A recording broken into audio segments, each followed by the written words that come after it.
ഡാ ചെറുക്ക ഇജ്ജെന്താ ഈ കാസർഗോഡ് കറങ്ങി നടക്കണ? കാസർഗോഡ് എന്ത് ചൊല്ലുണ്ടെന്ന് എനിക്ക് തിരിയുന്നില്ല. അത്രയും നല്ല പിരിച്ചുള്ള മനുഷ്യന്മാര്. പൈസ ഉള്ള മനുഷ്യന്മാരോ? അതിന് സമയമായിട്ടില്ല. ഇജ്ജിപ്പൊ തന്നെ പിരിവിനിറങ്ങിക്ക. വല്ലാത്ത ജാതി ചെങ്ങായി തന്നെ കേട്ടോ ഇജ്ജ്. ആ അത് പോട്ടെ, എന്നിട്ട് വല്ലതും കിട്ടിയോ? ഞാൻ എല്ലായിടത്തും പോയി ഇത്രയും പിരിച്ച് എനിക്ക് കിട്ടിയിട്ടില്ല. വരുന്നു അത്ര നല്ല പിരിച്ച് എനിക്ക്. ആ ആ ആ ആ അങ്ങനെ വരട്ടെ. അപ്പൊ ബാക്കിയുള്ളവർക്കൊക്കെ പിരിവ് നടത്തിയിട്ടാണ് ഇവിടെ വന്നിക്കണേ അല്ലേ? എന്തായാലും നല്ലോണം കിട്ടിയില്ലേ? ആ അതാണ് കാസർകോട്ടേര്. ആ അതൊക്കെ പോട്ടെ. നീ ബാക്കിയുള്ളടത്തെ പോലെ നന്ദില്ലാത്ത പരിപാടി കാട്ടാൻ നിൽക്കരുത്. ഇജ്ജ് അവിടുന്ന് പോരുന്നതിന്റെ മുന്നേ ഓൽക്ക് വേണ്ടിയിട്ടൊരു നന്ദി അല്ലെങ്കിൽ ഓൽക്ക് വേണ്ടിയിട്ടൊരു പ്രാർത്ഥന അതെങ്കിലും ചെയ്യണം കേട്ടോ. പറയേണ്ടത് ചെല്ലാൻ എനിക്ക് കഴിയില്ല.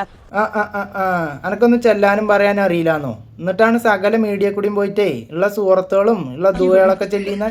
അല്ലെങ്കിലും ഇതൊരു നന്ദില്ലാത്തവനാന്ന് എല്ലാവർക്കും അറിയാം. അല്ല അവിടെ പോയിട്ടേ ഇക്കണ്ട കോലൊക്കെ കെട്ടിയിട്ട് അന്ന ആരും ഒന്നും പറഞ്ഞില്ല? പിള്ളേരായിക്കോട്ടെ, ഉമ്മാരായിക്കോട്ടെ, തതമാരായിക്കോട്ടെ എല്ലാവരും നല്ല പുരുഷൻ കാണിക്കും നമ്മളോട്. ആ അപ്പൊ ഓൽക്ക് ബുദ്ധിണ്ട്. പുരുഷനെ പുരുഷനായിട്ട് തന്നെ കണ്ടല്ലോ, അത് മതി. എനിക്ക് തിരുപ്പതിയായി. ഇനിയിപ്പോളേ പോയത് പോയി. ഇനി അവിടെ ഉള്ള ആൾക്കാരെ അതും ഇതും പറഞ്ഞിട്ടേ ഓരോന്നിന് കൊടുക്കാൻ നിൽക്കരുതേ. ആ തന്ത്രി ഇപ്പോഴും ഇറങ്ങിയിട്ടില്ല. അവിടെ ഉള്ള നല്ല മനുഷ്യന്മാരെ ഇനി ഓരോന്ന് പറയാൻ നിൽക്കരുത് കേട്ടോ.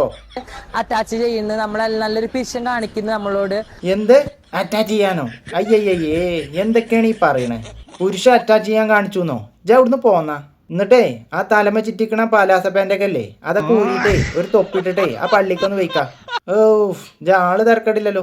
വല്ലാത്ത ജാതി ചങ്ങായി. നീ ഇങ്ങോട്ട് വരാൻ നിൽക്കണ്ട, വെയ്ക്ക അവിടുന്ന്.